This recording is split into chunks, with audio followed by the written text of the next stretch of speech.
Zack Attack News Live is Tuesday, April 23rd, and we have a big show ahead of us with a lot of topics. Face Off 2 might be happening with the director of Godzilla X Kong. We may be getting Johnny Storm in Deadpool vs. Wolverine, but which one? And also, Tom Holland gives us an update on Spider-Man 4 and some of the creative process that's going behind it. The civil discourse over Civil War from A24. We're going to be talking about the weekend box office, what's coming out, and we're going to be playing some buy, rent, or sale with some recent movie trailers that came out. That and much more on this week's episode.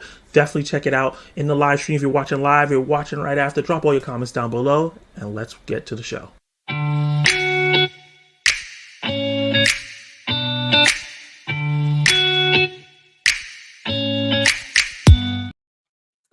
Hey, welcome everyone to the show. Thank you for joining me. Hopefully you enjoy that new little intro I did. I'm going to try to do it every video just so you guys kind of know what we're going to be talking about other than what's on the thumbnail. Let's see what you guys have to talk about in the live chat. I know some of you guys jumped in, 80s kids from the 90s like first. I appreciate you being in there so early, like an hour and a half before the live stream started. Collect the Movie Man, beloved channel member, said, "Hey Zach, how are you doing today? Just got home a few minutes ago, getting ready to make dinner. Decided not to do a review for Challengers. Why are you not reviewing Challengers, man? It's a new hot movie for this weekend."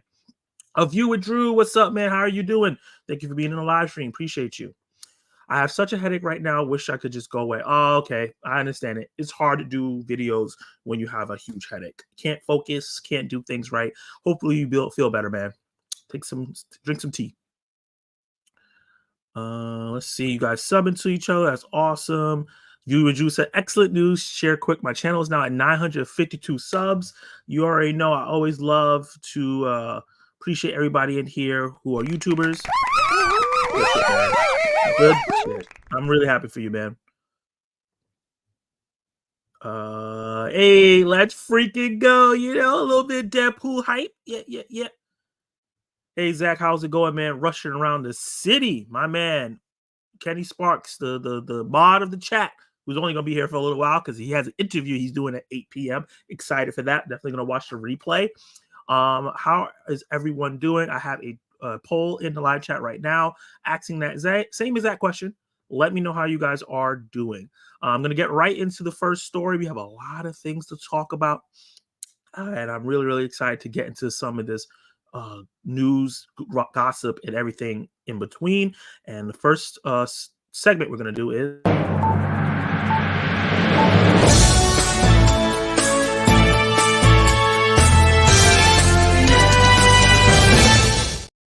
so we're going to be talking about the breaking gossip news that I can't confirm is factual, but it's very interesting. And I wanted to discuss with you because it might be, because these be coming from big scoopers who be getting things right.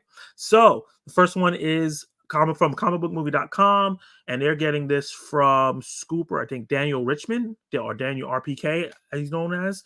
He's saying that there's going to be a spoiler actor, going to be a spoiler character make an appearance in Deadpool Wolverine. Wow, this picture is terrible quality. Come on, comicbookmovie.com. How could you?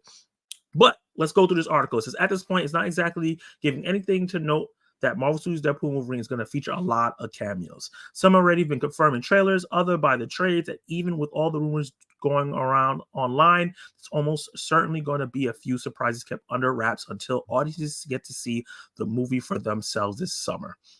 Very early on in production, we heard whispers that a certain MCU actor might put in an appearance, but not as the character he played in the cinematic universe. Now, a reliable source claims to have confirmed their involvement.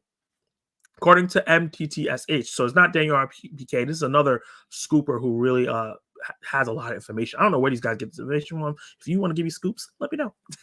Captain America actor Chris Evans will appear in the threequel as his take as Johnny Storm, aka the Human Torch, who he played in 2005 Fantastic Four film and the Rise of the Silver Surfer Fantastic Four sequel.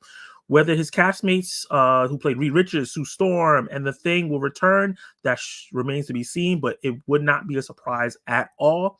There are concerns that Deadpool and Wolverine might shape up to too many cameos, but based on what the rumors are saying is that a lot of these people are going to be more shown briefly, as maybe Deadpool and Wolverine jump through portals of the universe. We saw in the recent trailer that came out, that is a thing. They're going to be jumping from multiverse to multiverse through portals that look similar to Doctor Strange's portals. Love that consistency. So they might jump in, see these characters jump out just for a little pop and a little fun, but they not might not be in the movie too much. And I can see Chris Evans doing something a little fun like that. He has a relationship with Ryan Reynolds as well. He made a cameo as himself in Free Guy when Ryan Reynolds' character was doing something with a Captain America shield, and he said, "What the shit?" And I think that was pretty cool. So I can see him now coming in and doing this. I think the fact that he's not going to be returning as Steve Rogers Captain America, I think that he's willing to do this because it's a completely different character that he's not super passionate about. So I think I can see it happening. I can see them bringing the other people on because the guy who played Mr. Fantastic was in Doctor Strange and Multiverse of Madness. So I can see them bring him back. Oh, wait, no. Sorry. He wasn't Doctor Strange Multiverse of Madness. That was John Krasinski. Mind melding. I don't know why I said that. He wasn't in. I thought he was going to be in, but he was not. But I can see him making a cameo here. That'll be very interesting for us to get another Reed Richards here leading into Pedro Pascal. And the rumors are that Daphne Keane, who played X-23, and Channing Tatum Gambit are rumored to slightly have more substantial roles in the film. I would love to see Daphne Keane have a role in here, especially since she was in Logan. She's great. She's a lot older now, and she can easily be plucked in and put into the regular MCU. Channing Tatum was casted to be Gambit years and decades ago, but that movie never came to fruition. So it'll be cool to bring that to life as well. Yeah, I think that all this will be really, really great. I don't mind cameos in a multiverse movie, especially celebrating all this information and characters and stuff like that. I just hope they don't show these things in the trailer. I hope they don't give too much information away in terms of all this. But I don't want to know anymore after this. I definitely don't want to know anymore. But the Chris Evans thing was kind of confirmed like a long time ago. They were talking about he was going to be in this film, and the fact that he's coming back as not a Captain America variant, but as Johnny Storm, I think is special. But I wanted to talk about the synopsis because a lot of people have been wondering, like, what's the basic information for this film? And new synopsis, the latest one is: after facing some professional setbacks while going through a midlife crisis, Wade Wilson decides to officially retire Deadpool and become a used car salesman. When his friends, family, and whole world are at stake, Deadpool decides to bring his katanas out of retirement. He recruits an unwilling and wary Wolverine to not only fight for their survival, but ultimately their legacy, which was hinted within this second official trailer for Deadpool and Wolverine. Him saying, like, "Oh, my universe is at stake just because you let yours down." So I think that would be really, really interesting to see that first act dealing with all the repercussions of what's going on with Wade Wilson's midlife crisis, and I guess him trying to save a universe, getting him out of it. I can see that arc going on. But guys, let me know in the comments down below. Let me know how you guys feel about the potential of Chris Evans returning to the MCU, but as Johnny Storm from the Fox's Fantastic Four, and maybe the rest of the Fantastic Four joining up, and there are other rumored cameos that are going to be in here. Remember, this is all rumored. Don't get hyped like how they did with Doctor Strange Multiverse of Madness and expect them to be in there because Marvel's not officially announcing these things. But do you want this to be less camo heavy and focus more on the dynamics between Wolverine and Deadpool, or do you want a sprinkle of everything in there and them have like a great balance of it? Let me know in the comments down below, and let me know in the live chat. I'm going to get to it, and we're going to move on to the next topic. Let me see what you guys got to say.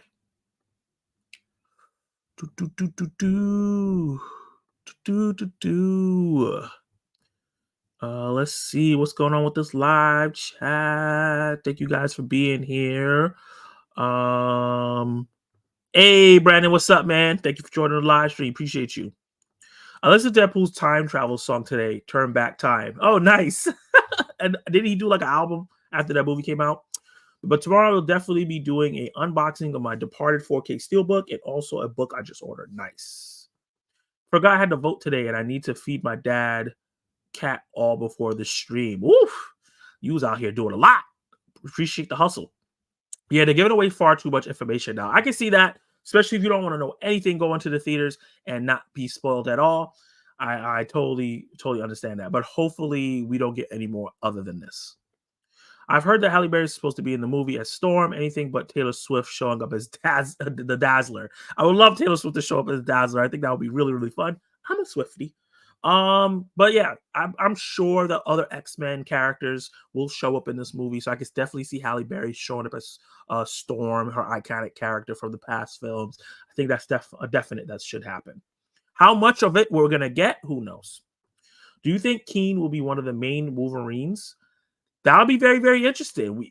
No one's talking about the fact that we might get multiple Wolverines in this film. I do think that she will be a Wolverine as she is in the comics, especially now that she's older. Hopefully, I hope that's what they do. Especially since she's older now. I don't want her to call her X-23 anymore. Give us some story background of what she did after Logan passed away in the Logan film. I've also heard that McKellen is supposed to show up as Magneto, and can't think of the guy who plays Professor Xavier. He played in Star Trek Next Generation. How you remember Ian McKellen, but not Patrick Stewart? That's so funny. Collective movie, man. Yeah. So I'm super excited for this movie. I was kind of trepidatious because I'm not huge on Deadpool 1 and 2 like everyone else. I love those movies, but I'm not huge on them. They're not my favorite superhero movies of all time. But I think that this could be really, really good. It could be everything that we wanted from Doctor Strange Multiverse of Madness. Like all the cameo stuff, all that goodness, but with a solid story and some character arcs. That was what was missing from Doctor Strange Multiverse of Madness. Stephen Strange having character arcs. I'm calling right now. Biggest wild card character appearance prediction for 97. I'm thinking Deadpool shows up. Ooh, Deadpool shows up in the cartoon. That would be interesting to kind of lead into the movie. I think that is a possibility. Portals opens up. He's like, hey, I need you, Wolverine. And he pulls that Wolverine out, and it's Hugh Jackman. That'd be cool. Thank you, Kenny, for dropping as long as you could. Have a good day, man. Have a good interview at 8. I know Jennifer Garner is going to be in it also as Elektra because I looked on IMDb and she's listed on there. Yeah, they announced that a long time ago, and she's been very, very coy about her involvement in the film. I can definitely see that. It'll be cool if they get Ben Affleck back as Daredevil. I don't know if he's willing to do superhero films, but it could be very, very interesting. Let's get into the next breaking gossip here, and this is steading into the MCU. This is coming from I had this from Dark Horizons, where like they compiled a lot of the information here, but there's a lot of Captain America 4 promo confirming villains and other things that's happening in the movie. There's photos of an apparent piece of tie-in promotional art for the upcoming Captain American Brave New World seems to have confirmed a villainous rumored nearly a year ago. This is coming from the direct. Instagram user Cole Sinovelis Fast Food, an account that collects fast food related merchandise from all over, has posted a photo showcasing 8 toys based on characters and elements of the film that will be part of the McDonald's Happy Meal closer to the film's release.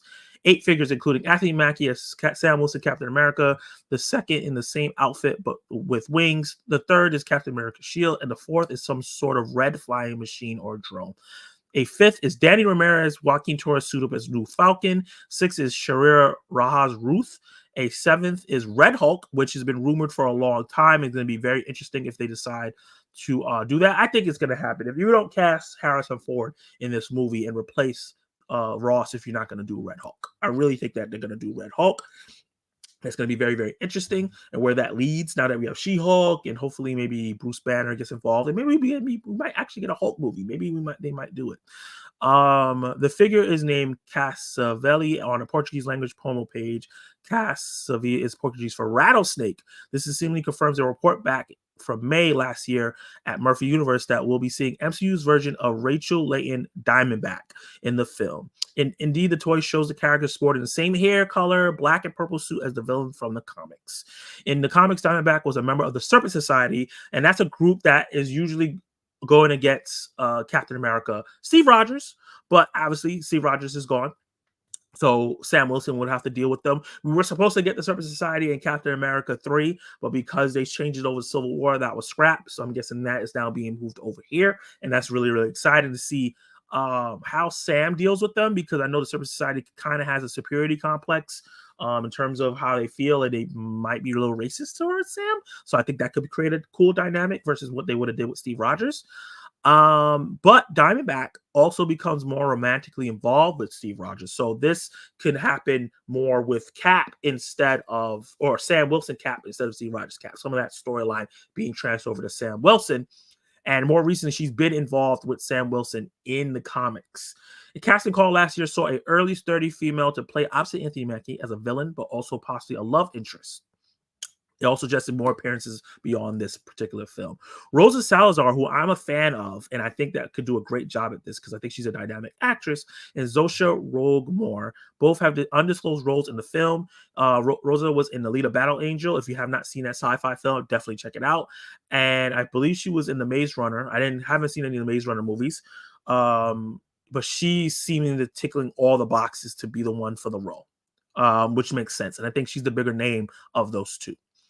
Marvel has yet to confirm any of the appearances of these characters. That's why I say this is all rumor.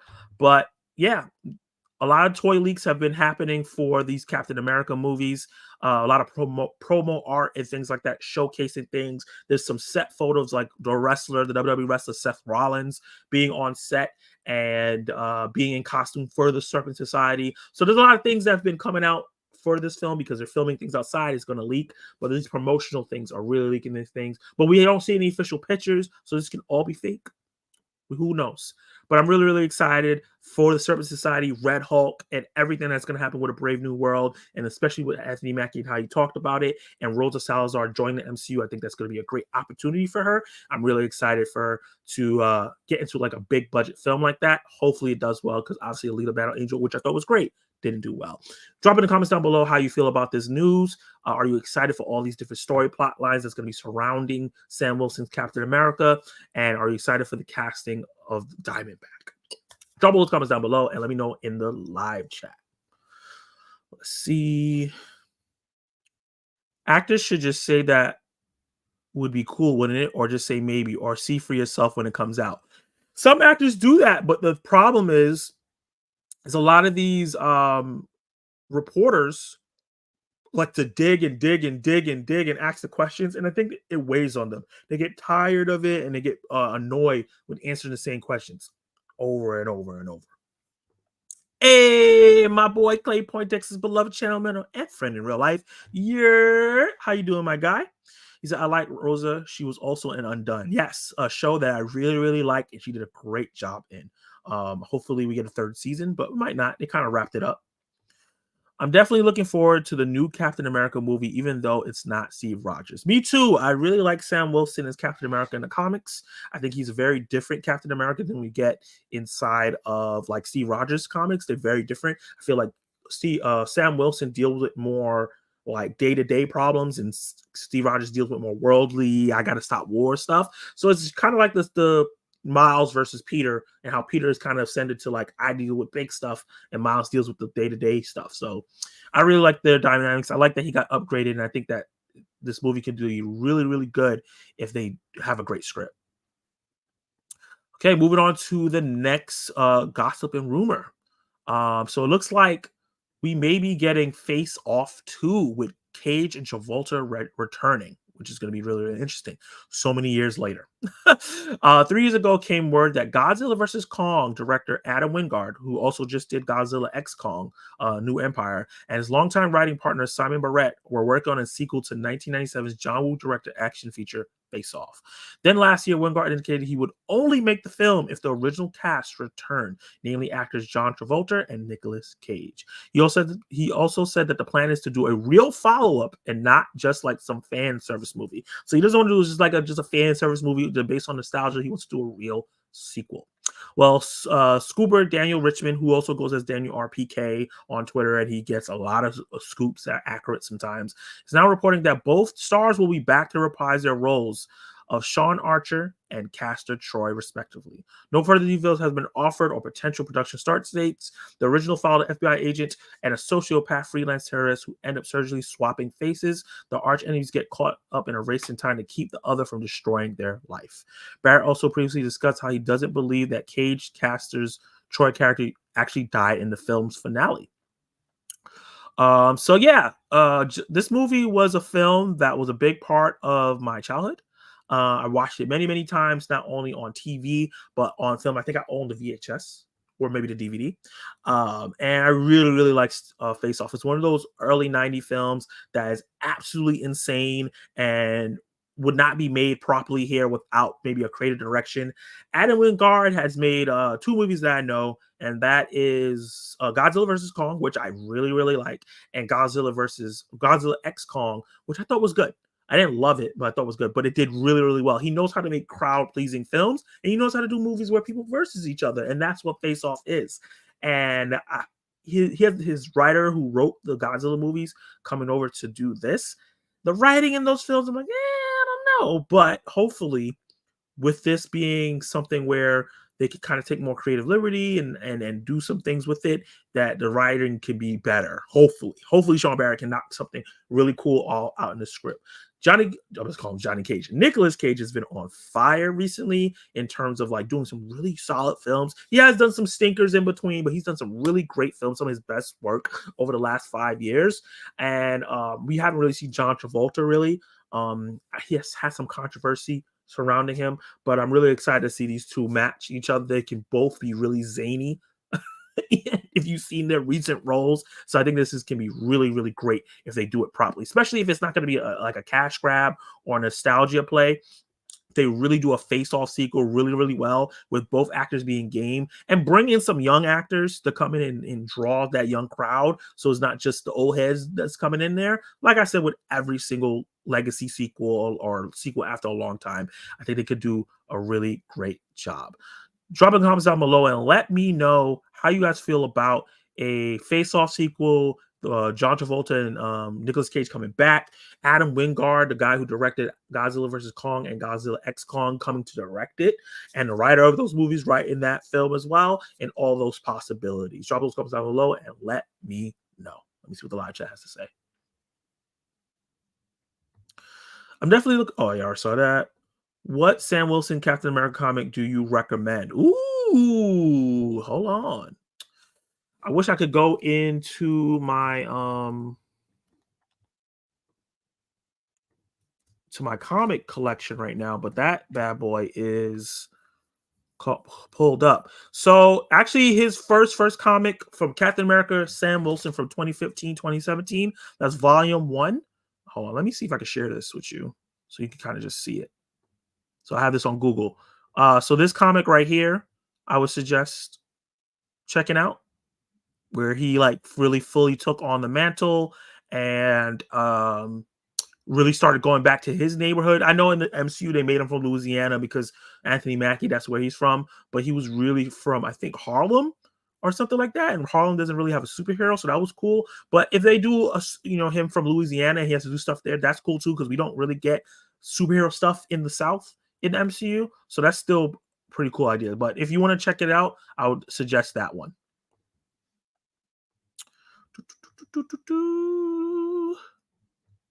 What is this? Oh, this says Face Off. all right. Okay. I would definitely be stoked for a Face Off sequel. Face Off is one of my favorite action movies. Such a great film, so fun, so wonky, so crazy, so original. And we haven't really seen another movie try to attempt to do the concept or the zaniness of that film. They would have to be really careful with doing that movie because the first one is a cultural icon movie. A lot of people really like the first one. I agree. They got to do it right.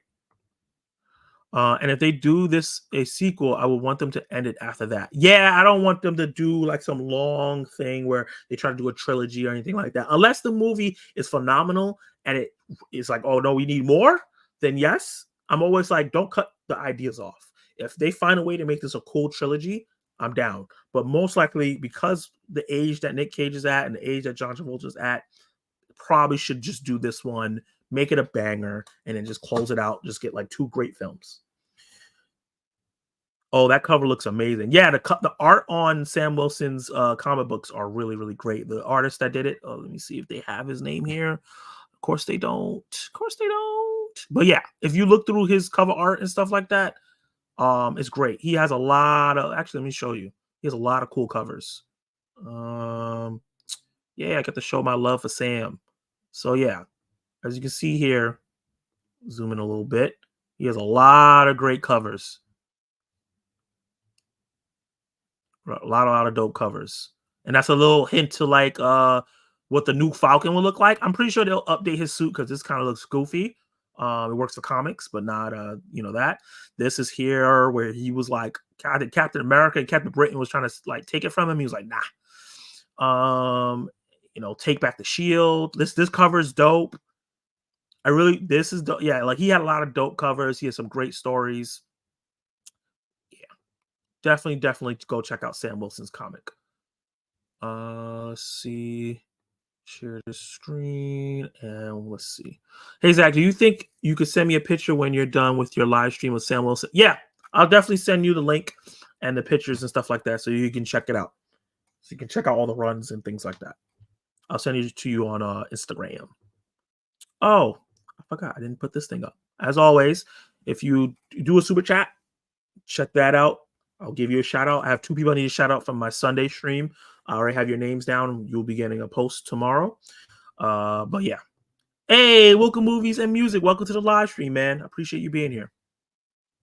So let's get into the next topic. That was the end of Breaking Gossip. We're going to be getting into one of the cool topics that I have here. And this is going to be talking about Spider-Man 4, some new MCU news. Not news, but a discussion I think is interesting. This is coming from Deadline. Tom Holland was recently at the Scottish town of St. Andrews, where they were having the Sands International Film Festival. Basically a bunch of actors were there, and Tom Holland was there to just be there and enjoy the festival. And him and his brother was there, and they were enjoying the activities and things like that. But they linked up with Deadline for a conversation about future projects, and obviously they're going to ask them about Spider-Man 4. Ooh, I just realized that was there, so you guys are blocked. And they asked him basically, is he going to return for Spider-Man 4? He goes, the simple answer is that I always want to do Spider-Man films. I owe my life and career to Spider-Man, so the simple answer is yes. Always want to do more. The more complicated answer that Tom Holland says, we've had the best in the business working toward wherever the story might be, but until we've cracked it, we have a legacy to protect. The third movie was so special in so many ways that we need to make sure we do the right thing. He also added, this is the first time in the process that I've been a part of the creative so early on. It's just a process where I'm watching and learning. It's just a really fun stage for me. Like I said, everyone wants it to happen, but we want to make sure we're not overdoing the same things. Obviously, we know that the third movie was Zendaya, Tobey Maguire, Andrew Garfield, No Way Home, did amazing at the box office, $260 million in the first weekend. A movie would love to even do half of that in the first weekend these days. And then Holland went on to talk about how he had a break from acting. His break is over after the post strike, and he's getting scripts, and he's going to be doing other films. Hopefully these scripts are awesome, because some of the scripts for some of the films that he's done already is garbaggio, as Kenny Sparks, friend of the channel, would say. And hopefully he gets, because he's a talented actor. I just think he needs to be the right scripts in the right direction. But why I wanted to bring this up and why you talked about it, there's a couple key factors here. So a couple weeks ago, there was a gossip rumor article talking about how Kevin Feige MCU and Amy Pascal Sony was kind of butting heads on where they would take Spider-Man 4.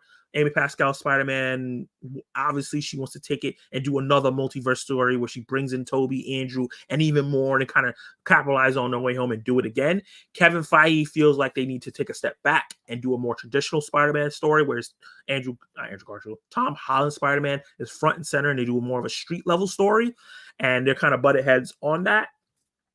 Some of the comments he said there, he said, we don't want to repeat themes. And I think that is really, really smart of him to say, but it's telling for me, because after that article, for him to say that, I think he doesn't want to do another big multiverse story, and he doesn't also want to make sure he's not repeating the themes from Spider-Man Homecoming, Far From Home, and No Way Home, of Peter making huge mistakes and trying to learn from them. That's what all those were about, right? And that's a central theme for Spider-Man, but then now the character has to grow and deal with other problems.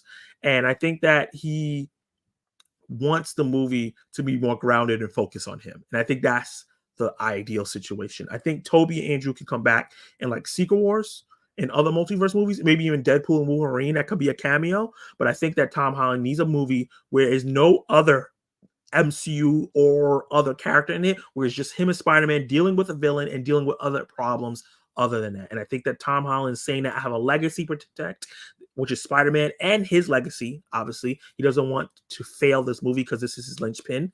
So I think that that's why I wanted to talk about this. And the fact that he's so involved in the creative process early on, when he first was Spider-Man, I think he was a young kid. He was excited. He was just doing what they were telling him to do. Now that he's an adult, he's proven, he's brought in box office doing these Spider-Man films. I think all three of them have done $1 billion at the box office, and obviously he was in No Way. He was in a Infinity War, $1 billion, Endgame, $1 billion.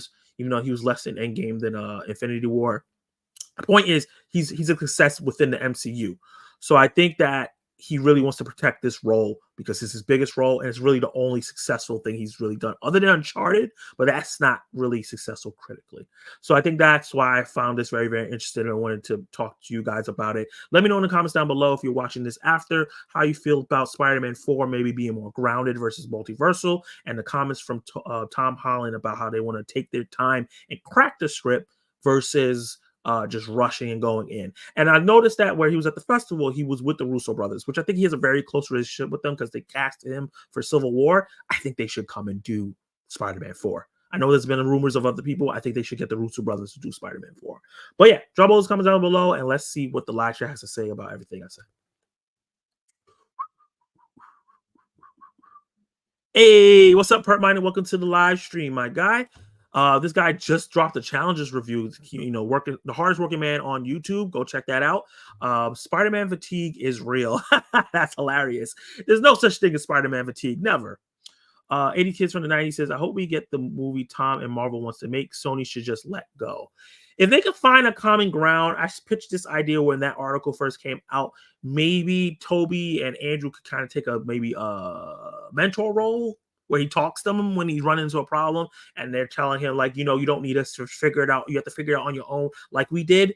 And that's how they let him go. Or maybe they're even in the beginning of the film where they do something together and then they cut it off, and then it's just Tom Holland story moving on. So like a little fan stuff in the beginning, and then the rest of the movie is Tom Holland dealing with problems himself.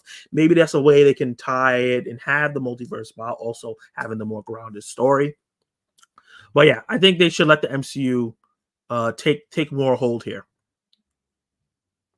All right, I've done my civic duty. I'm back. Nice. Well, I love you in the chat, my guy. Hey, have you seen with T, beloved channel member, beloved friend? Greetings and salutations, Zach. Greetings and salutations, my guy.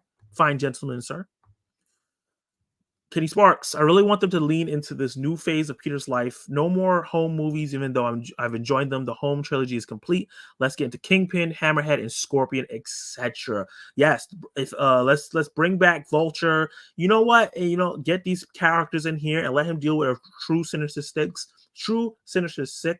There was also a thing that said that they should introduce all the villains that were in No Way Home, but as regular people, and just have them in the film as regular people before they turn into villains. So now he's like trying to prevent them from becoming the villains that he knows that they're going to become from because he saw them in No Way Home. I think that would be brilliant and really have you on the edge of your seat and add like an emotional arc that he always has in the comics with his villains.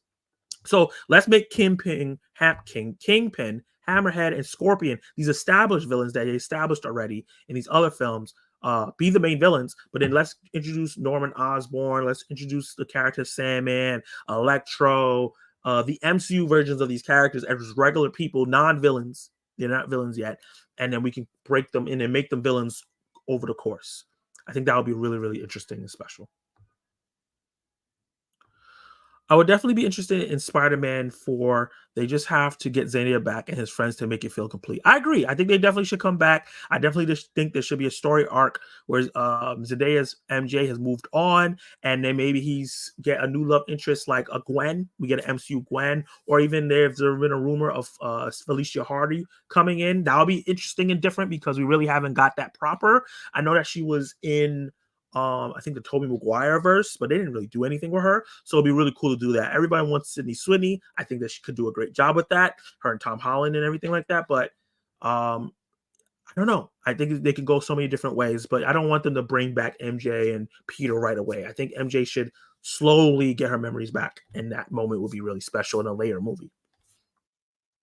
Go back to the basics at a street level in build up to something bigger. I agree. This should be a good reset where the level of filmmaking is at the level where No Way Home and Far From Home was at, but the story is a resetting. We get a proper Spider-Man story in college, him a grown-up and adult on his own, no Iron Man, no Aunt May. It's just him figuring things out. Hey, what's up, Lawrence Report? Welcome to the live stream. He said, I'm just ready for live action Miles Morales.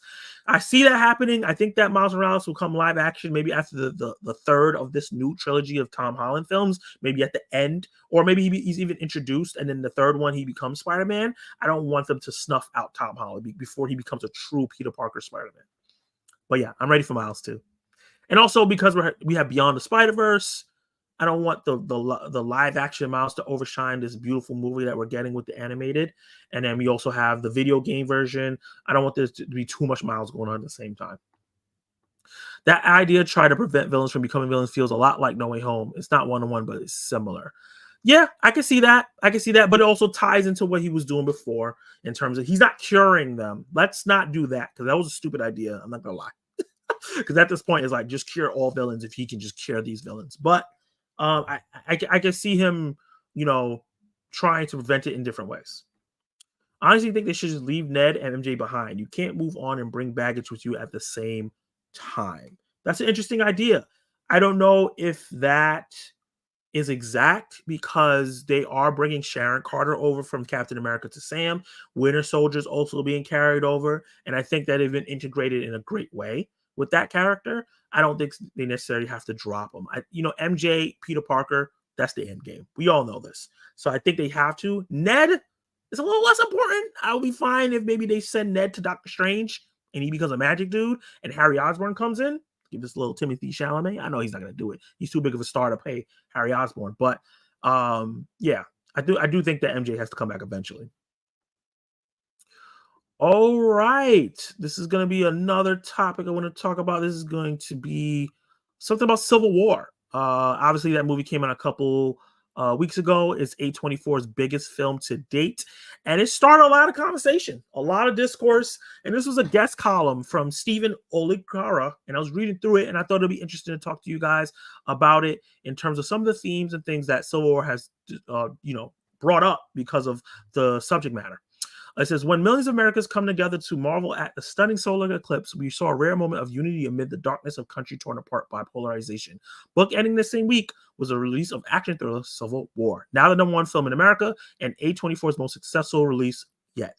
Set against the backdrop of an imagined second American Civil War, the film follows photojournalists led by Lee Smith, played by Kirsten Stewart. We were just talking about Spider-Man, and there's Mary Jane, as they capture the horrors of a failed country. This writer saw the film and she said, for audience wondering what leads up to the point of no return, Garland deliberately shoots back with the blanks, inviting us to fill in the rest, which has been a very big discourse over Civil War. A lot of people talking about what led to it and things like that. And I think that it has started like a lot of conversation. I even had a conversation with somebody at my job about this movie recently.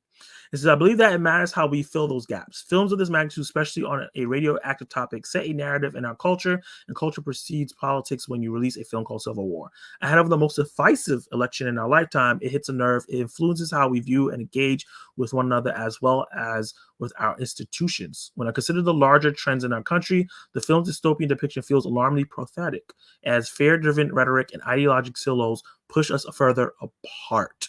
A poll in 2022 said 40% of Americans believe a new Civil War is at least somewhat likely in the next decade, which is insane and scary. It's only a matter of time until a movie like Civil War portrayed the devastating potential of our toxic political culture.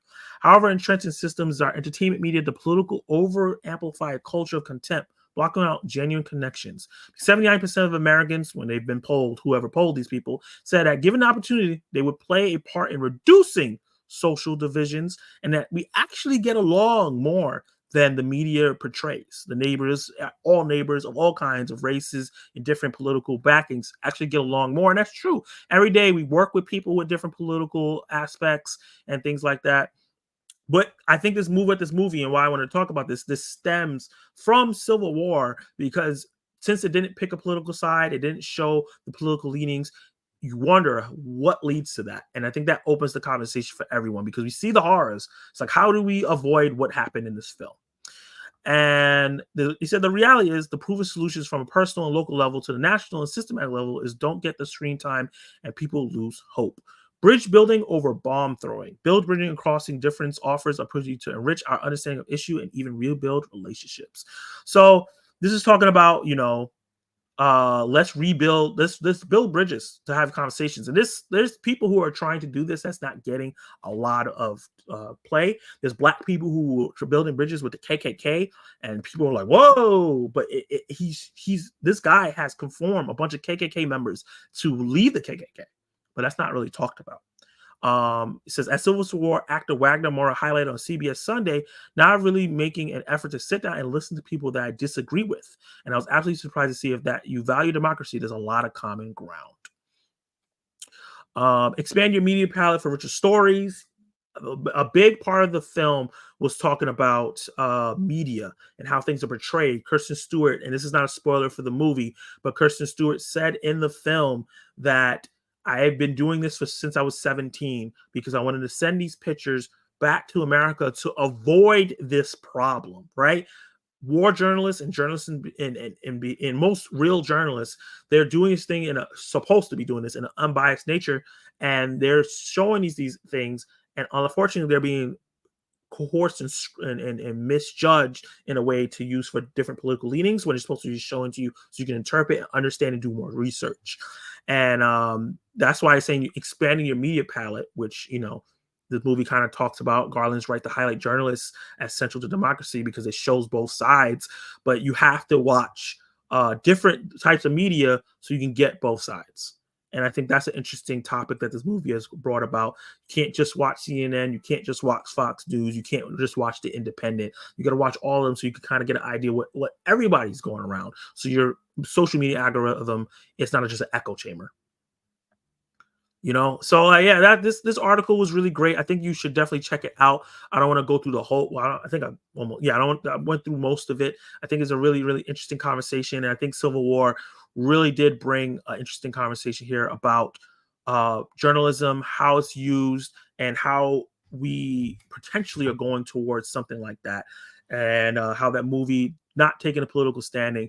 Maybe it was divisive for some people. Some people didn't like that. They wanted more of how it led to that and less of what the horrors that was going on. And some people like me enjoyed it. So drop all your comments down below and let me know what you think about this article, the conversations that Civil War has started. Did you enjoy the movie? And what did you interpret and get from that ending? And a lot of things that's here. And do you agree? Let's see what you guys have to talk about in the live chat. I want to say once again, appreciate all you guys being in this live stream. First of all, I really, really appreciate everyone here. I just did a live poll. Just see how you guys are doing. I'm going to end it now. It says, how are you feeling? 42% of you guys are great. 26% of you guys are good. 20% of you guys are okay, and 10% of you guys are terrible. For you 10% that are terrible, I hope this live stream helps your mood and you feel good. And I'm providing some entertainment and fun for you guys. And hopefully you do people who are just okay or good now after watching Zack Attack News Live. You know what I mean? Let's see what you guys got to say. Hey, Mama Bear Doll, how are you doing? Welcome to the live stream. Did you know they're supposed to make a Venom game for the PS5 and also a Spider-Man 3 game for PlayStation 6? I have not heard any of those things. I know Spider-Man 3 is definitely coming. They've talked about that. I don't think they're going to wait for PlayStation 6. I think that's going to come out towards the ending of PlayStation 5's life cycle. And I can see a Venom game coming out. They're doing a R-rated Venom animated movie. So Venom is definitely, in vogue. Mama Bear Art Doll. What's your name, Mama Bear Art Doll? I guess you changed your name. Mama Bear Doll said, I don't need your Civil War. My family is so divisive on politics. We can't even talk about that if we do an argument starts happening and our family starts talking politics, some of our family just gets up and walks away. And I think that's kind of what this article is talking about, finding a way to civilly talk about these things, see what the other side is coming from. Don't react right away when somebody said something that you don't like. Let's get the full conversation, see what they have to say, and then bring your perspective. It's hard with family because just in general, family, just argue about everything. You don't have that patience with your family, but just with strangers as well. Katie Sparks says, I'm not sitting down with the criminal organization known as the KKK who have murdered my people. That's not discussion about a difference of opinion. It's literally a history of murder. Totally understand what you're saying. I just said that the people who have done that has converted people from away from the KKK and lowered their numbers. So I'm just saying that's an aspect that's happened. There's an organization called Love After Hate, which is about ending racial division. That's beautiful, and that's something that's not really put in media. So that's an interesting topic and an interesting thing that I'm going to look up. Thank you, Mama Fitbear for that. All right. The next subject is going to be something a little bit, hold on, let me see. Convert them to jail and we can have a discussion. I hear you. If you throw everybody in jail, nothing ever changes, though. I could definitely see a civil war coming in the next few years. Hopefully not. Hopefully it's avoided. But people are burning themselves alive for a political person, I don't want to talk about names, but that was just insane to see happen in New York. So the next topic, and you guys keep talking about this, and I'll get back to it. I'm going to move on to the next topic real quick. Is going to be about the summer movie season. This is coming from IndieWire, one of my favorite sites that I don't use a lot, but they talk about indie movies. A lot of discussion that's been happening in 2024 is the fact that it's like, oh man, what movies are coming out? What movies are coming out? A lot of people when it comes to the summer only think about Deadpool and Wolverine, maybe Furiosa, but there's a lot of films that's actually very interesting coming out. And these are 40 must-see movies that's going to be coming out this summer season. A mix of IP, indie films, original ideas that's going to be coming out this year. And then some that I want to highlight. I'm probably not going to go through all 40 because there's a lot, but some of the things that I wanted to highlight and talk about. So things you can look forward as movie fans to watch in theaters this summer. And this is coming from IndieWire. Starting off is, and this, I think this is going to be on Amazon Prime, The Idea of You with Anne Hathaway. And I don't know what this singer name is. This is based off a book. Nicholas Galazzini.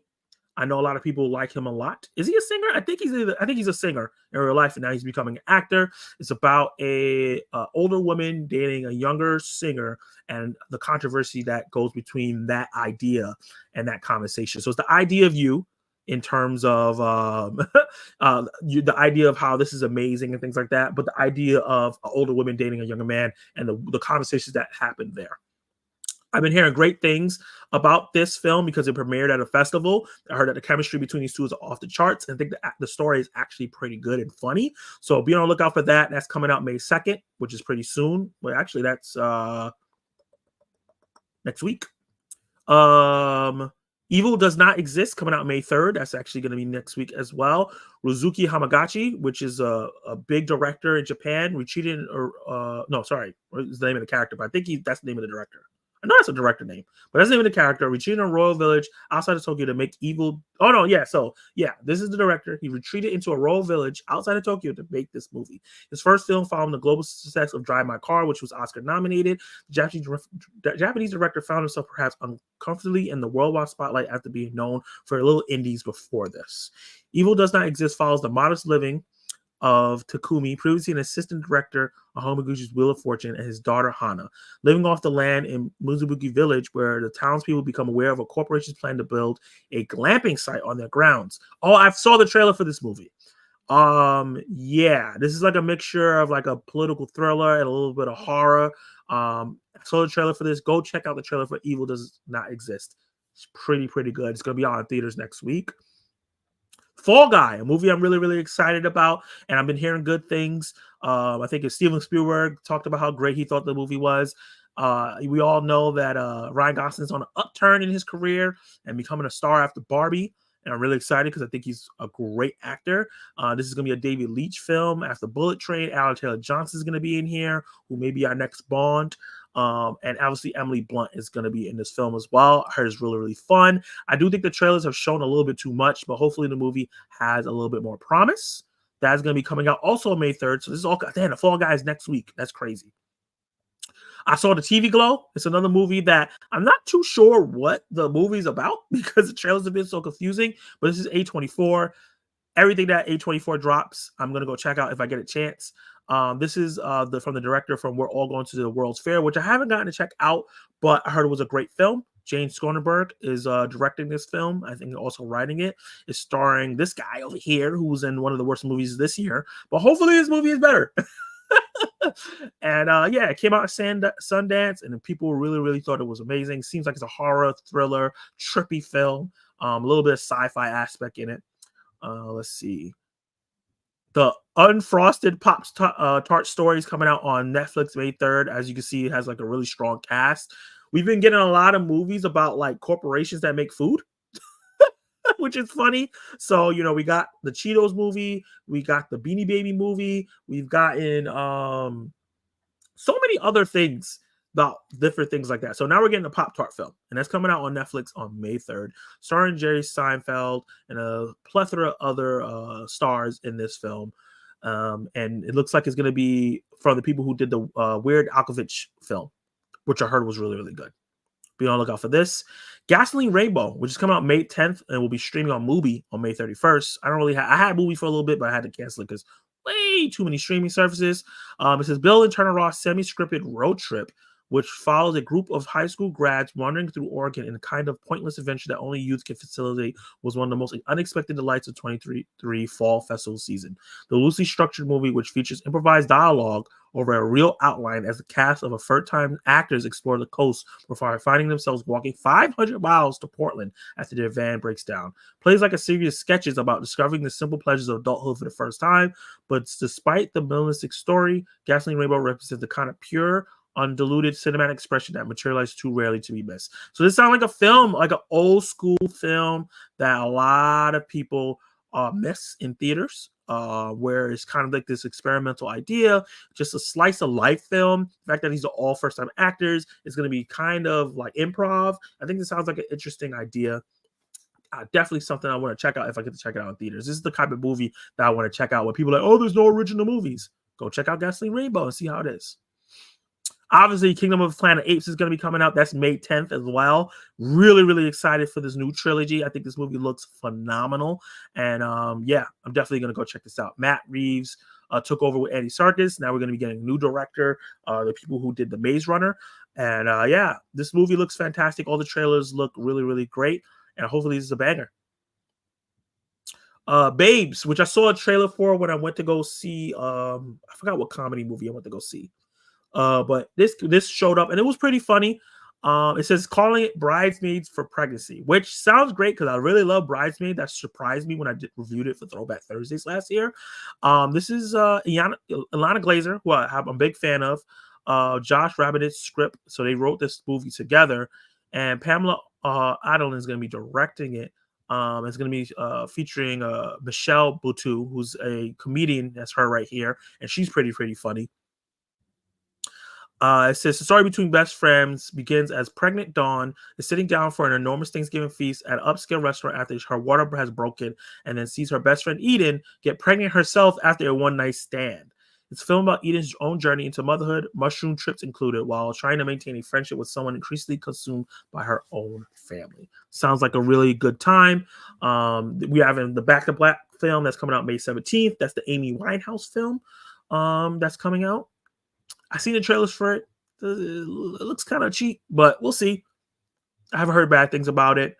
In Our Day is going to be like a indie Japanese film that's going to be, South Korean film. Ooh, not Japanese. That's going to be coming out from Hong Sang-soo. He did Beach and the Night Alone, Claire's Camera, novelist film. He has 29 features, and this is going to be his latest film that's going to be coming out. Furiosa, obviously, May 24th, a new Mad Max film. Definitely seems like something that's going to be really great to blockbuster. I've been hearing a lot of great things about the one take action sequences and her performance as Furiosa. I know a lot of people were kind of upset that Charlize Theron didn't get to be in this movie, but I think Anya Taylor-Joy is going to do great. It's great to see her in a big film like this. The Hitman, which is a film that's going to be in the rent, sell, and buy section of this video, is going to be coming out in theaters May 24th and then in Netflix on June 7th. I heard that this movie is theater worthy, so I'm thinking I'm going to try to watch it in theaters. I'm not going to really talk about it too much because we're going to watch the trailer a little later. Robot Dreams, which is another trailer we're gonna watch a little later. It's so funny because this movie was nominated for an Oscar last year. For last year, because it came out in limited release last year, but it's getting its official release this year, May 31st, at the end of the month of May. And we're gonna be watching the trailer for that one in buy, rent, and sale. That's coming out. Young Woman and the Sea, which is interesting. This is going to be featuring Daisy Ridley, which is interesting. She's in one of my favorite movies that came out this year called Sometimes I Think About Dying, and she was phenomenal in that film. And this film is going to be long before Diana Nyad. There was Truly Italy. So this is based on a true story. It said that while Nyad picked up late award season tension last year, don't count out Josh Brolin's upcoming Disney feature to catch its own wave when it arrives in theaters. It was going to be initially a streaming only, but I guess that they feel so confident about it, they're going to put it in theaters. It says presenting the film's first trailer at CinemaCon in April. Daisy really stars as Ederly, who started swimming competitively when that was very much not a thing nice young ladies did, the plucky daughter of a bootstrap German immigrant. Ederly and her older sister Margaret, who's going to be Tilda Corbin Harvey, swam for fun as kids in the early part of the 20th century before trendy started breaking all kinds of records. While she eventually made it to the Olympics, she's best known for becoming the first woman to swim across the English Channel. So we're going to be talking about her upcoming and something that accomplished a lot that I'd never heard of. So it sounds interesting. Obviously, The Watchers, which I did a trailer reaction for the second trailer for this movie. You can check it out on my channel. Really, really interested in this. Is going to be M. Night Shyamalan's daughter's directorial debut is M. Night Shyamalan. Really interested to see what this movie is going to turn out to be. It looks tense. It looks crazy, but we'll see. You know, M. Night can be crazy. Actress that I really, really like is going to be in I Used to Be Funny, Rachel Snow, about a comedian who has PTSD from balancing her life, and she is going to be on a search for somebody that goes missing, and she's going to be discovering her trauma through that. I think that looks really, really interesting. That's going to be, she did something with Shiva Baby a couple years ago with the same director, so that's going to be really interesting. Ghostlight is a film. Obviously, Inside Out 2 is going to be really interesting, June 14th. Another A24, Janet Planet, looks really interesting. That's June 21st. Another, the Summer Solstice, June 14th. Ultraman fans, we're getting a movie on Netflix June 14th, a new Ultraman film. You can be on the lookout for that. Bike Riders, which was actually supposed to come out last year, got picked up by a different company, will be coming out June 21st. This will be featuring Elvis himself and Fayad Rotha from Dune Part 2, Austin Butler, and Tom Hardy. Heard that this movie is okay, but we'll see. And then we have it's just a bunch of films. Kind of Kindness from Yorgos Lanthimos, who did Poor Things, his new film with Emma Stone, will be coming out June 21st. The teaser trailers have looked interesting, but hasn't told us enough. Horizon American Saga Chapter 1 will be coming out June 28th. I saw the trailer for this. Not too sure about this. I don't really like the position the trailer showed, but it might be good. It is Kevin Costner is going to be directing and starring in it. Maxine comes out July 5th. Sing Sing, which I heard is really getting an early Oscar buzz as a Best Picture featuring Coleman Domingo, is going to come out June 12th. I think this is also A24. Long Legs with Michael Monroe and Nicolas Cage. We've been getting a lot of really creepy trailers for this movie coming out July 12th. And yeah, we get Twisters July 19th. So like every week, there's something interesting coming out. Heard of DD before, coming out July 26th. Cuckoo, which I watched a trailer on one of my live streams before, coming out August 2nd. That looks great. My Old Ass is coming out in August 2nd. That also looked great. So hopefully none of these movies get pushed. You know, obviously that could happen. Trap by M. Night Shyamalan is coming out August 9th. I just watched a trailer for that. That looks amazing. Alien Romulus is coming out August 16th. So we have tons and tons of movies coming out this summer. We definitely got to go to the theaters and support these films. Let me know in the comments down below if you're interested in any of these things, any things you're going to be looking forward to. What's your most anticipated films coming out during that time, during this summer season, other than Deadpool, Wolverine, and Furiosa? Are you going to go support some of these smaller films? Let's see what you guys got to say.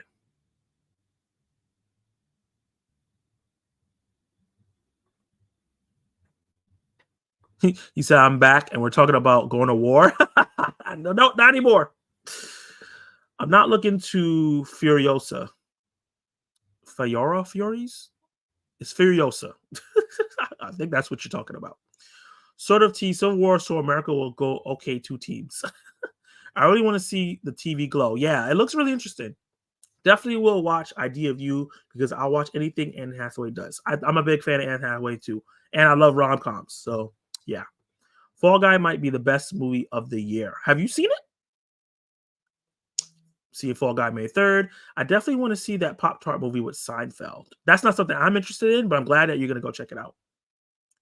Justice Smith, good actor, terrible choices. Yeah, he was great in Dungeons and Dragons. I'll say that. But yeah, that Magical Negro movie was not a great choice. Where there's a Cheetos movie, yeah, Cheetos. Was it? It was Cheetos. Like, wasn't it Hot Cheetos? Yeah, I could have swore. Yeah, there's a Hot Cheetos movie on Hulu. I'm seeing Planet of the Apes May 8th for early screening. Nice. Babes look fun. Yeah, the Babes look movie looked really, really fun. I definitely want to see Watchers. I will watch Hitman on Netflix for sure because you're gonna watch it on Netflix. Sometimes I think about Dying as an underrated gem. It definitely is. I'm glad that you got to check it out. I definitely look forward to this movie. I guess they showed the first 20 minutes at CinemaCon and they were talking about how amazing it looked, Horizon American Saga Chapter 1. That's pretty good. That's good hype for the film. I was upset Bike Riders got pushed back. It looks pretty good. I'm looking forward to that. Definitely something I'm looking forward to check out. Trap is another one. Yeah, Trap looks really good as well. Josh Hartnett is having a career resurgence that will be studied decades from now. Yeah, man.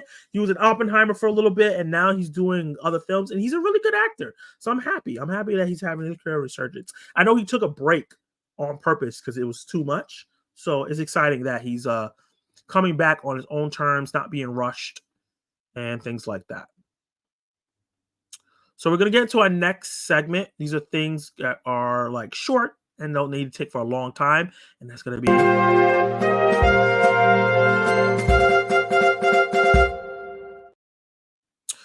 this is being reported by Deadline. Terry Carter has passed away. Battlestar Galactica and McCloud actor passes away at 95. Terry Carter, best known for his roles as Colonel Tig in original Battlestar Galactica and Sergeant Joe Broadhurst on the TV series McCloud, died today at his home in New York City. His son confirmed to the New York Times. He was 95. A native of Brooklyn legend. New York, Carter broke color barriers from the beginning of his decade-long career. Carter was the first Black actor as a regular on TV sitcom series in the role of Private Sugarman on Phil Silver's show. So I got to give him props for that. That's amazing. He appeared in 92 episodes of the show from 1955 to 1959. 9 years later, he was credited. Am I in the wrong? Yeah. Okay. Everything's good. I was like, is this right? Yes. Okay. 9 years he was credited with becoming New England's first Black TV anchor newscaster for WBZ TV Eyewitness News in Boston, as well as the station's drama and movie critic from 1965 to 1968. So he had a storied career, and it's not somebody I really don't know. I didn't watch Battlestar Galactica, and I didn't watch McCloud, but that's amazing, man, that he was able to do so much. Not only did he break barriers being in these movies and shows, but he also was a critic. He was a news anchor.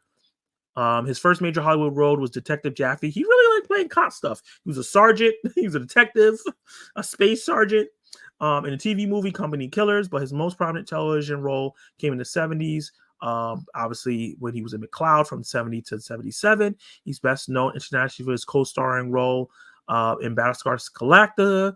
And he also reprised his role in the 1978 Battlestar Galactica film. In 1980, Carter was elected to the Board of Governors of the Academy of Television Arts and Sciences, where he served 2 terms.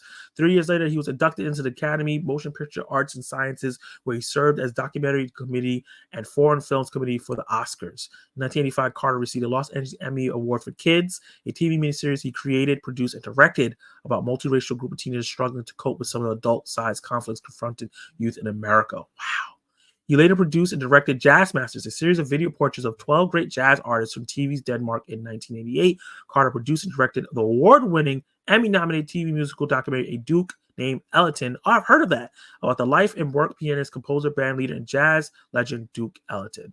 Wow, wow, wow. He's survived by his wife, Etta Farhu, Zenabi DeCoste, his 2 children, Zenabi DeCoste, and his granddaughters, and many cousins. Wow, wow, wow. Just a moment's silence for such an amazing actor that passed away, doing such amazing barrier breaking things, like doing so many different things in his lifespan. He was 95 years old and he did so much in his early life, breaking barriers as being the first black actor to be on a sitcom, doing it for so many years, being in a sci-fi show and a cult classic show and movie, being on the board of Oscars, being a news anchor, being a movie critic, producing film and uplifting the culture that he's from. Yeah, what a special man. Like T said, rest in peace to a legend. That's amazing. I just wanted to highlight that real quick. Let's see. And then, moving on from some, passing away to some casting. So Derek Luke, who I've seen before and things, but didn't even know his name, to play Johnny Cochran in Lionsgate Michael. So the Michael Jackson biopic film that's going to be starring his nephew is coming together. Is an exclusive. Derek Luke, who was in Antoine Fisher, is the latest addition to Michael. The Michael Jackson biopic that Antoine Fuqua is directing for Lionsgate and Universal. The actor will play famed attorney Johnny Cochran, who rep Jackson in '93 in the child molestation. Wow, can't say that word. Case that was settled out of court. As previously announced, Jackson's nephew Jafar Jackson leads the ensemble as Michael, with Coleman Domingo, Neil Long, Miles Teller, Laura Harriet, and Giuliano Crew Validity among others set for key roles. That's a really great cast. Wow. Scripted by John Logan, Michael promises to bring audiences a riveting and honest portrayal of the brilliant yet complicated man who became the worldwide as the king of pop and still the king of pop. The film will examine Jackson's triumphs and tragedies, from his human side to his public persona and private struggles, to the accusations and the 24 media coverage that he was under a microscope under, even at his artistic apex. The pick will also capture Michael's undeniable creative genius, recreating his most memorable, iconic performances. Wow, it looks like they're going to be tackling a lot in this film. I'm really interested to see what they do with this film. MJ is a phenomenal person, not actor, but musician, the greatest pop artist to ever live. It's interesting they got his son, his nephew, not his son, to do this, who kind of looks like him. And I've seen early pictures of it. They showed it a couple years ago, and he looks pretty cool. So hopefully they nail it. Obviously, this guy, Duke Perry, he doesn't look like Johnny Cochran, but movie magic can do it. You know what I mean? He grows a mustache. They put some aging stuff on him. Maybe he probably gonna be playing a older Johnny Cochran. So it's gonna be really interesting. He's a part of a very all-star cast. It's pretty stacked. Like Collective Movie Man, rest in peace to a legend when you talking about John Carter. And the MG movie is stacked. It's very, very stacked. Yeah, I heard they showed the first 7 minutes of the Michael Jackson movie, and the person who plays Michael Jackson came out on stage and also announced how long the movie is. Okay.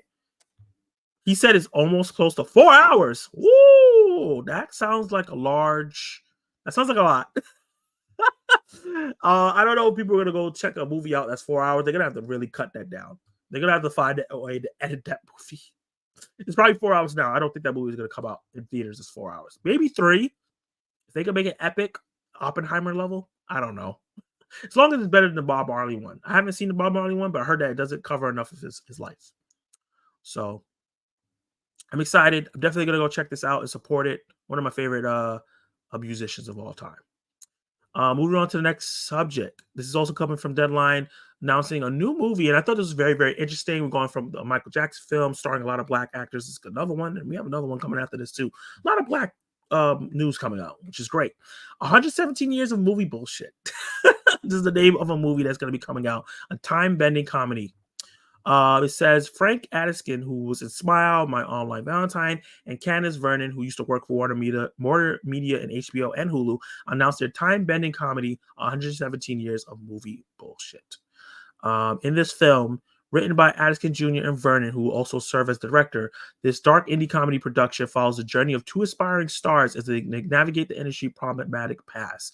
Alongside Adkinson, 117 Years of Movie Bullshit stars the film's executive producer Blue Kimball, Jesse C. Bloyd, and Karen Obelam, who, P-Valley, Ruthless, Walking Dead, Outer Banks, Doom Patrol, and Secure. So a lot of people come from really high volume shows that are popular, but not been in a lot of the movies. We'll see how they do in the movie space.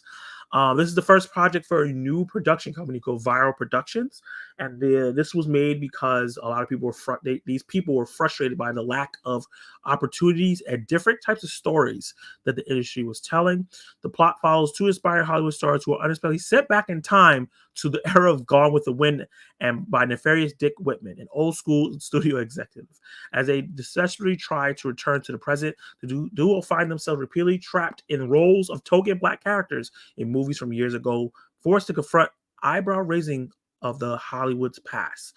There's so much to us that I felt like we don't get to show the audiences. We can tell amazing stories. We can show unique perspectives. My mantra is never let your budget dictate your imagination. You never know how things will turn out. He wanted to create a film because I'm obsessed with old movies, time travel, technology, and advancing the Black narrative through storytelling. This movie was inspired of Ta-Nehisi Coates' novel Between the World and Me, and how in America, Black bodies and our images don't seem to belong to us. So this is going to be a love letter to our people and kind of returning that before both on and off screen. So I think that this movie sounds really, really interesting. If they execute it really, really well, I think this could be a really funny, epic, profound film. It can do better than what American Magical Negroes was trying to do in terms of the stereotypes that that movie was trying to do, and it can really tackle hard subjects that Hollywood is kind of doesn't want to talk about anymore. So let me know in the comments down below what you feel about the title of that movie. It sounds really funny, the idea of it, and if you something that you're interested in, you're gonna go check out. Let me see what the live stream has to say real quick. I know when Clint Eastwood finally passes away, I'll be very upset. I hope we do a minute of silence for him. I don't know about that one. One of my favorite movies he directed is coming out next month, American Sniper. I'm happy for you, man. That's what I'll say. Moving on to the next subject. This is going to be interesting. We just talked about how video games adaptations are coming fast and hard, and it looks like the indie space is going to be start crawling with them. We talked about indie game that was going to be coming out in theaters last week, and a new one that's going to be produced by Lakeith Stanfield, and looks like he's going to be starring in it. It's called El Paso Elsewhere. Academy Award nominee Lakeith Stanfield is in talks to star and produce a feature adaptation of hit noir video game El Paso Elsewhere. Lorenzo Di Bonaventura, who produced Transformers and G.I. Joe franchises, is going to be producing. The film will center on James Savage, who will be played by Stanfield, who, while recovering from a toxic relationship, confronts both his inner demons and enigmatic ex-girlfriend Janet. Before she executes a world-ending ritual, James navigates her reality-bending universe of ethereal monsters while facing the truth of his own addictions and skewed sense of worth, learning that the only route to love is through healing. It was released in September 2023. So this game just came out last year, September, and they're making a movie about it already. That topic, that subject sounds really, really interesting. I do have to say that in the video game space, there is in the indie video game space, there are a lot of like black-led games, which is interesting. We don't really have a lot of AAA black-led games. We had like Deathloop, which didn't really land. But we have a lot of really cool indie ones, and it's exciting that they're going to be adapting one and turning it into a movie. And it looks like it's going to be funky based on the picture. It looks like it's going to be wild. I think Lakeith Stanfield is a great actor, and I'm glad that he's getting more leading roles. It looks like he's taking control over this stuff. So that's really, really exciting. Let me know in the comments down below if you're interested in that, and if you ever play the game. Okay, we're about to move on to the next subject, but let me see. Michael 591. Always love saying your name. Says, hey Zach, looking forward to Deadpool and Wolverine after that awesome trailer. Me too, man. I think that the movie looks like it's gonna be really, really fun. I'm really excited for it. So we're gonna move on to our next topic, and that is going to be to find the graphic.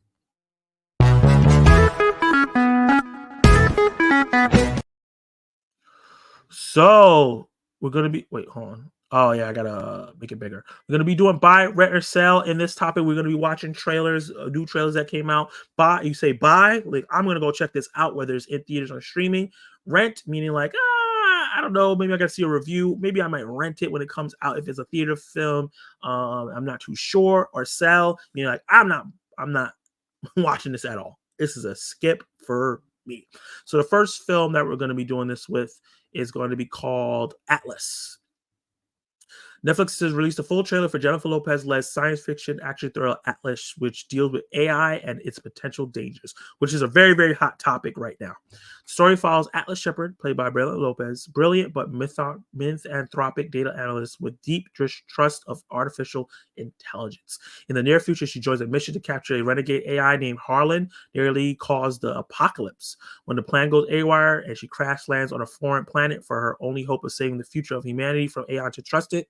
The film is going to be also having Simu Liu, Sterling K. Brown, Gregory James Corrin, Abraham Palua, Lana Parrilla, and Mark Strong. Very, very strong cast. It's going to be directed by Brad Payton, who did San Andreas. That's the Dwayne Johnson flick.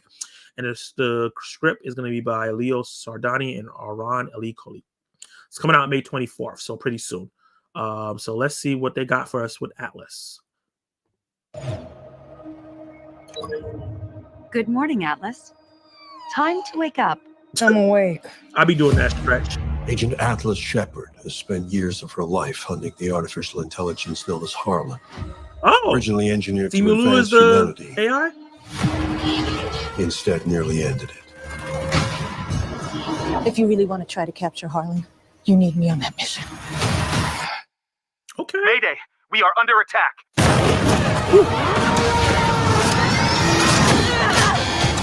What do I do? Stop it! This reminds me of Titanfall. Oh my god. You played that game. Woo! Okay, this is out of control. This planet is effects is not unstable terrible. and inhospitable. That was gonna be worse. Atlas, my name is Smith. Is that really necessary? You're a computer program. I'm driving through LA out of Roscoe. No, I'm not. No? What are you then? I am a computer program named Smith. No one likes a smartass Smith. We don't have much time. Harlan's planning an attack. Atlas, my primary protocol is to keep you alive. Same. I don't need your help. I don't trust any AI.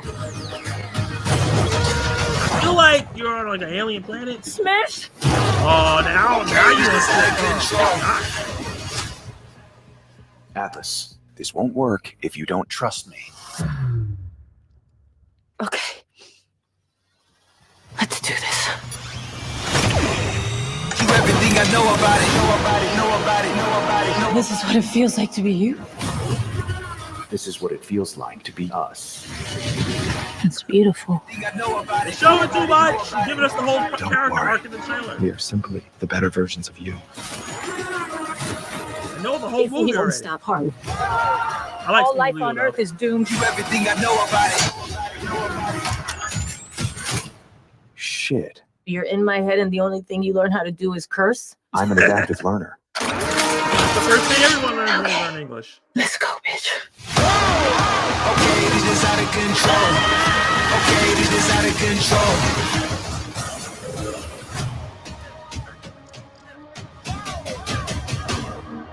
May 24th. All right. Yeah. I feel like for me, right off the bat, that's Rent. Obviously it's gonna be on streaming, but it doesn't seem like a movie I'm going to run to go check out. I like Jennifer Lopez in certain things. I think she does a really good job in comedies. I know she was really great in Hustlers, but I don't know if she was casted correctly for this particular film. The tone is supposed to be setting. It looks like it's supposed to be really serious, and some of her acting feels a little comedic at parts. So maybe they're going striking for that tone between half serious, half comedic with the AI. Even the AI voice seems a little like generic and things like that. So my only issue is that they showed too much in the trailer. Hopefully, I'm hoping that this movie surprises us and it's a fun ride, even though I feel like I know what the movie is already. And also, look at this. Hey, friend of the channel, Cosmic Broadcast, and Jason Entertainment got a new video where they rank all the Sonic video games. So definitely go check that out after this. Yeah, so that was my reaction to Atlas by Jennifer Lopez and Netflix and Sumi Liu, where they chase down an AI in the future. It looks like it mechs, which sounds cool. Sounds cool. But I'm not super sold on it. Just like Collective Movie Man said, rent. The next one is going to be a film that is going to be directed by Zoe Kravitz, Catwoman herself. I'm really excited for this. It's going to be starring Channing Tatum. It says this summer, make some memories. Watch the official trailer for Blink Twice, starring Jamie Ackle and Channing Tatum. It says, do we have the synopsis here? For some reason, they don't have the synopsis, which is interesting. Okay, let's check out the trailer for Blink Twice. They don't have the synopsis for whatever reason. Let's make it big. Ooh, sound not playing. Beginning. Start that from the beginning, like they just said. So everybody's dead. How about we start at the beginning? Yeah. Okay, here we go. Jess, Frida, this is my childhood buddy, Cody. Vic, my left and right hand man. Perfect. Tom. Hi. Oh, hey. All right, who did this? This is Frida, Sarah, Frida. Get down. Oh, I like her. She was in Andor. Our resident wonder boy, Heather, Camilla. Hey, what's up, man? I don't know who that is. We're going to my island for a few Seen days. her before. Do you guys want to come? Oh, Naomi Ackle. This is crazy. She's a good actress. Did we just jet off to a billionaire's island with a bunch of strangers? No, he's not a stranger. He's Slater King. Everybody say, making Still memories. strangers. Yeah. We're having a great time. We're drinking champagne and we're eating There's a amazing lot of, you know. food. So do you think the human sacrifice is before or after dinner? Oh, Liana Glazer. In this Legendary too? parties of Slater King. Not what I thought it was gonna be. We still have fun. It's just a little different now. What do you mean? Phones, please. Wait, for real? You don't have to do anything that you don't want to do. I'm having a great time here. But I also have this feeling that I'm like, not. Where's my knife? Who has my knife? Oh, dude, your eye. What? Oh, no, I know, right? There's something weird going on here. Everybody's smiling and laughing like 1960s flight attendants. Like, are you having a good time? I'm like, I'm having a great time. Did you feel it? There's something wrong with this place. Where's Jess? Who's Jess? My friend that was in the room next to mine. Oh, boy. Oh, nice. I feel like we're forgetting like a lot of stuff. Okay, but like, how? We're forgetting parts of what's going on. Making us forget.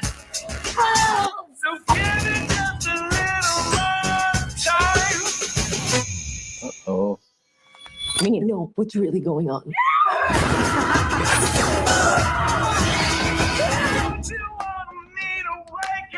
Please, Twice if I'm in danger. Well, maybe not. Let's not answer that one, right?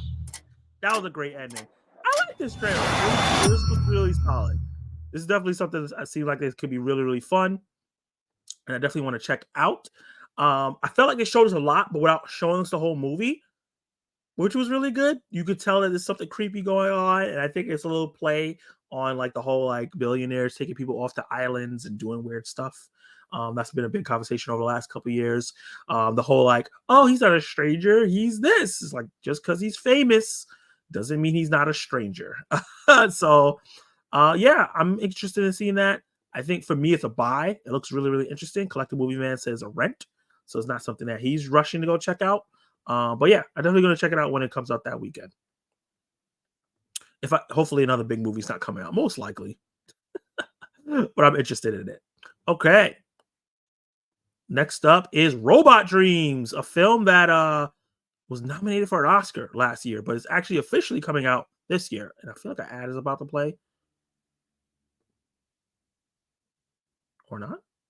Oh, it's in Miro. In Miro, you can really bring your ideas to life with videos, images, all right. stickers, and sick ad is diagram playing. tools. Let me pause that. Of course, YouTube is going to give me an ad now. Let me see how the live chat is doing. Let me see. Come on, ad. Wow. This is the longest ad ever. And it's not even showing me the video. Hey, Papa the Popcorn, Katie Killer, Katie. How are you doing?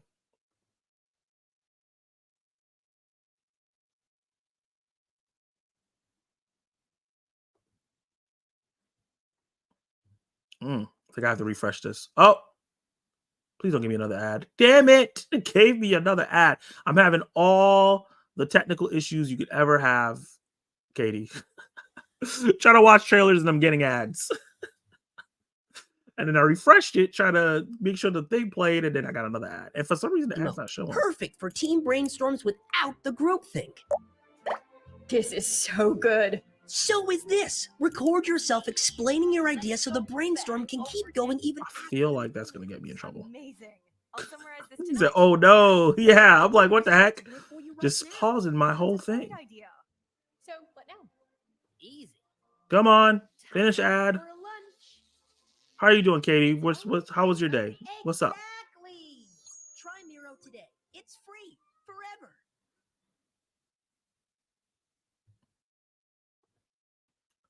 Is it gonna work? Because last time I refreshed it. There we go. Robot Dreams.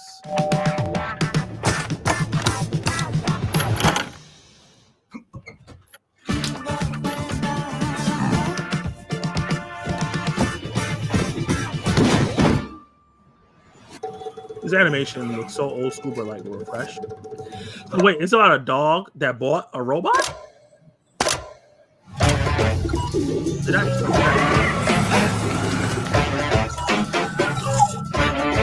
And a new robot ready.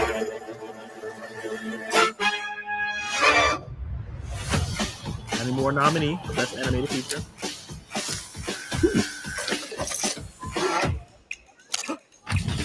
Where's that gonna come out? Where's the app? Oh, they in New York? Want the lifetime friend? I love a good bro, man.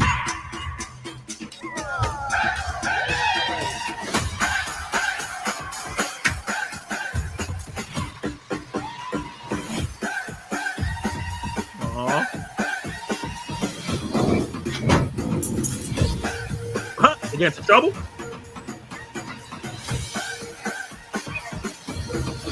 Oh! Wow. Robot Dreams. I like it. It looks good. Coming out this summer. Seems fresh. Seems different. Pause it before it does something else.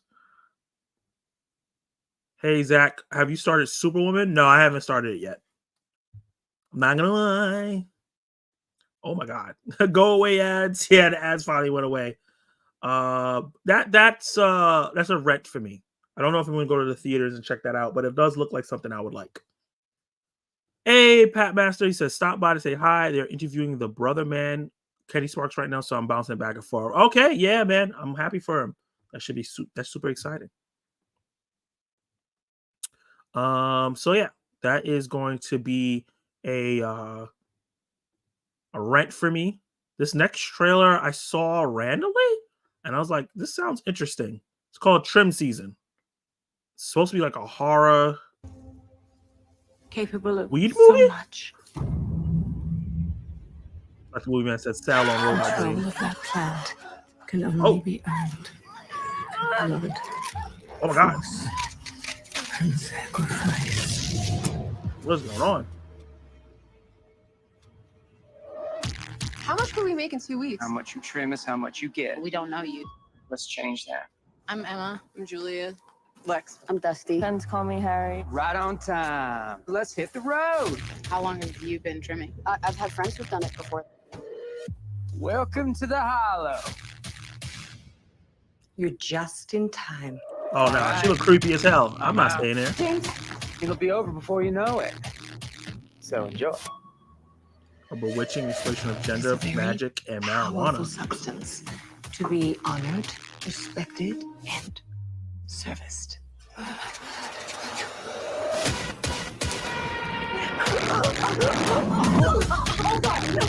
Oh my God. Maybe I should have been a little more specific. We gotta get out of here, like now. What the hell? She's drugging their weed? Sweet dreams. You'll never understand. If she wants to, Mona can control the whole mountain. What's going on at Ed's house? We spent God. years perfecting the soil to crack open the secret. We finally got it right.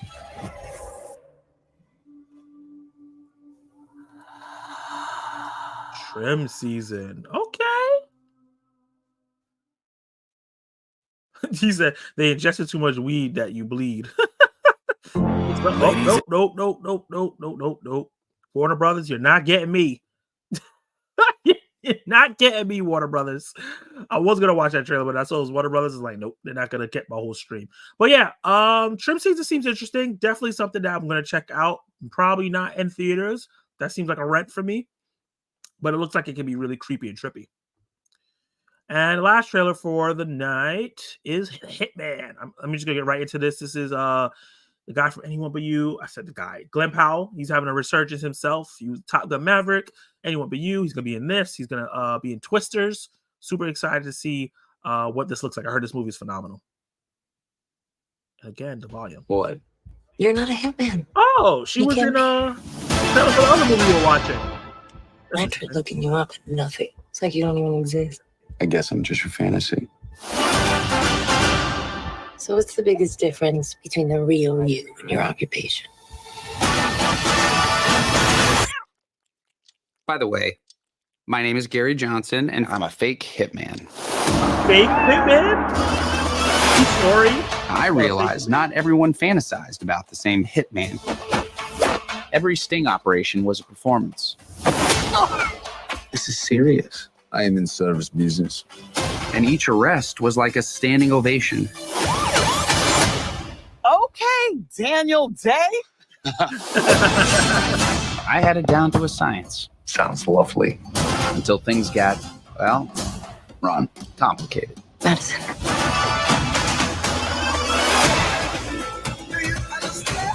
Oh, you fell in love with what one of the people he's supposed to do the hit on? We're expecting heavy turbulence, so prepare to brace for impact. Ooh, spicy. Do I scare you? No. Remember the lady came in trying to have her husband killed that we let go? No, that he let go. Yeah, her husband was just found dead.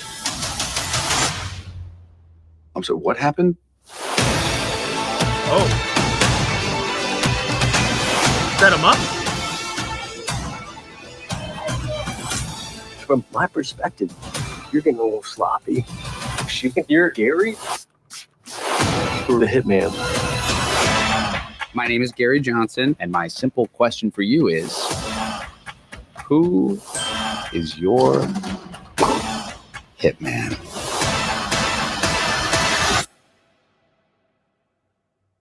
We'll see.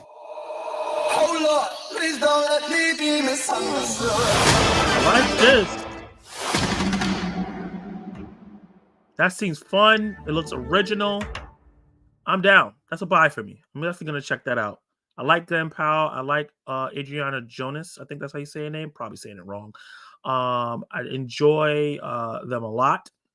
So I think that is a really, really interesting looking film. It's definitely gonna go check that out on Netflix. I think it's gonna be in theaters, like we were talking about. I think May 24th, and then on Netflix a little later. Like the movie man said, Rent. He's not down for the hitman. He's not watching that. All right. So let's talk about what's coming out this week. In the last segment of the night.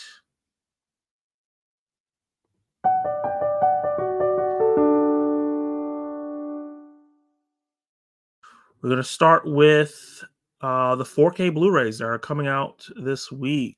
You know, I always want to highlight physical media on the channel.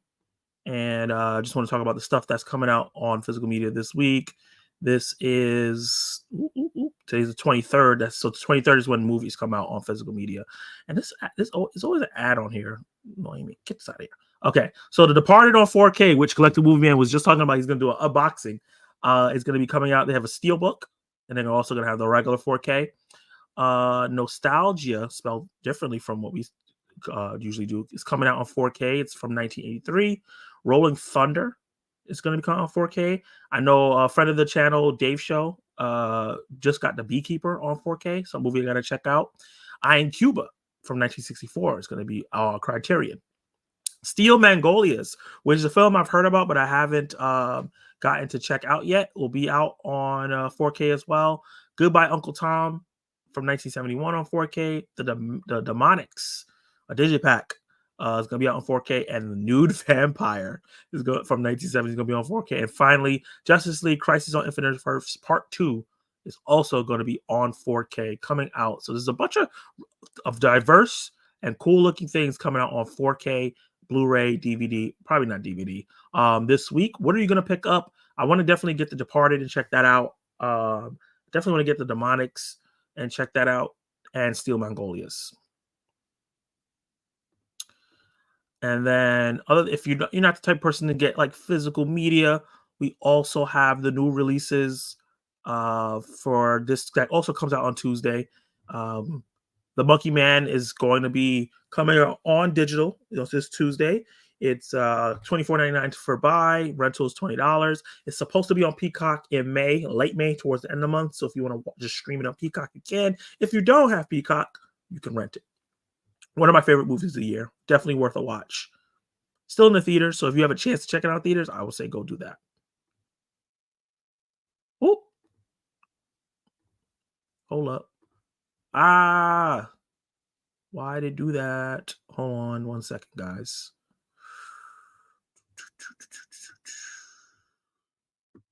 My stream decided to be a bad person. Okay. Share. There we go. Oh, no. This is not what I was on.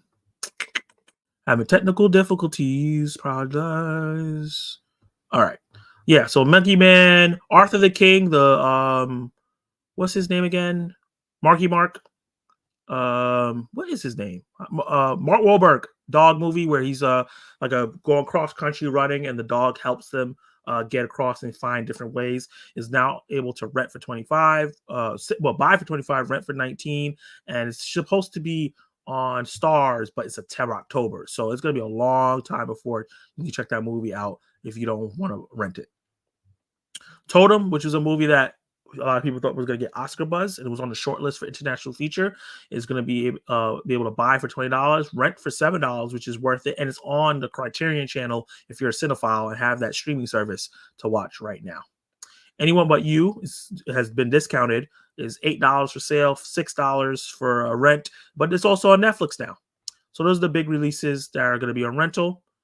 And then when we think about what's coming out in theaters, this Friday, the 26th, Challengers is the big movie starring Zendaya, where she plays a tennis player turned coach, has taken her husband, Art, and transformed into the world-famous Grand Slam champion. To jolt him out of his recent losing streak, she makes him play a challenger event close to the lowest level of pro tournament, where he finds himself standing across the net from his former best friend and Tashi's former boyfriend, Josh O'Connor.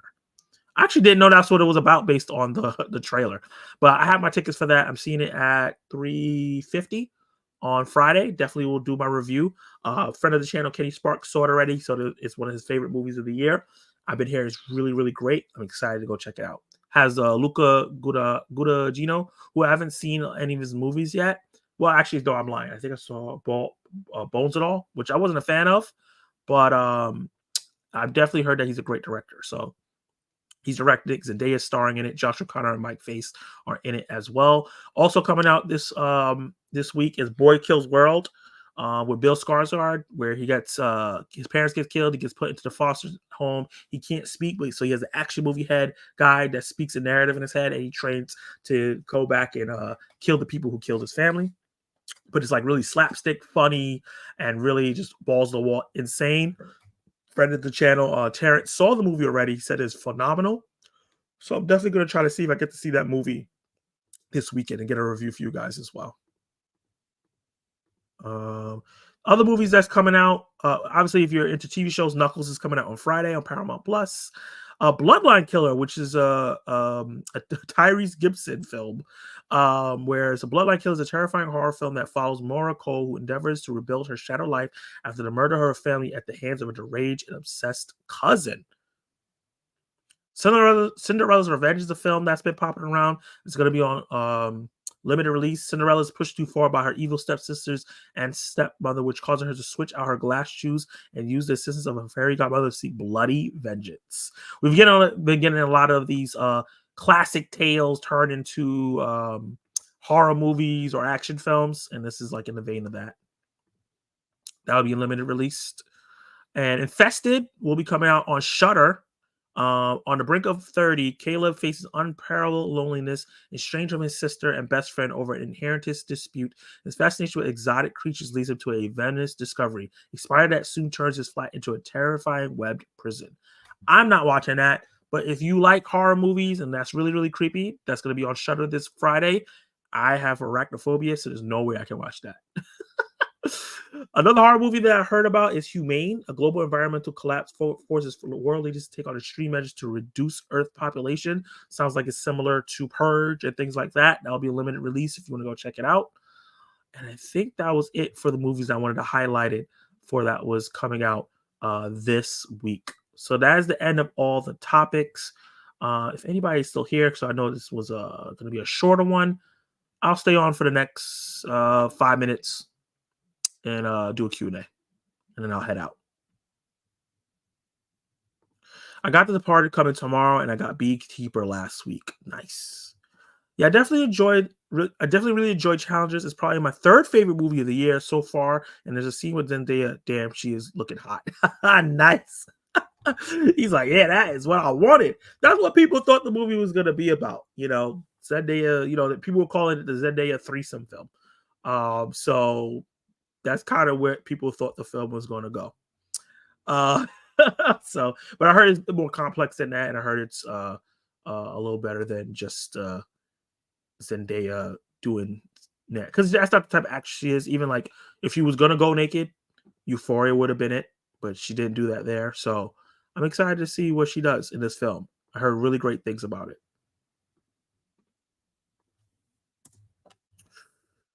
But I want to thank everybody. I'm not even going to do the 5 minutes because most of you guys are just out of here. I want to thank everybody that was joining the live stream. Chat will be for the Zack Attack News Live. Be on the lookout for my challenges review for next week.